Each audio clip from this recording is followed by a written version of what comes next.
Nə yeyirsiniz, nə içirsiniz, necə Uşağı makarondan saxlayıram. Uşağın gözündə çəplik var, apara bilmirəm. Bacı, bəs uşağın atası heç gəlir, maraqlanırmı? Uşağın atası türmədədir. 11 il yarım iş veriblər. 7 ildir kirələr. Ha, həbsdədir, hə, mən bilmirəm. 7 il. Allah qapısını açsın, cəmi yaxşılar. Allah köməyimiz olsun. 7 ildir türmədədir. Sizin sayənizdə mənim yanı xalq gündə olur. Kimsəsiz adamım. Uşağı qoyub işləyə bilmirəm. Çox çətin bir. Kirədən kirə dəyişmişəm. Çox zulmlar görmüşəm. Allah şükür olsun. Burada bir otaq kirayədir, at həbsdədir. Sən adın nədir? Səhya. Ya, sən yeyərəm. Oh. Atam tüymədədir. İnşallah çıxar. Yaxşı. Həzərim, kimlər dəstək olmaq istəsə bir otaq, Sumqayıt, ata həbsdə, Zəhra bir qızı.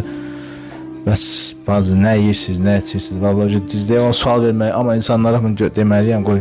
Nə yeyirsiniz, nə içirsiniz, necə Uşağı makarondan saxlayıram.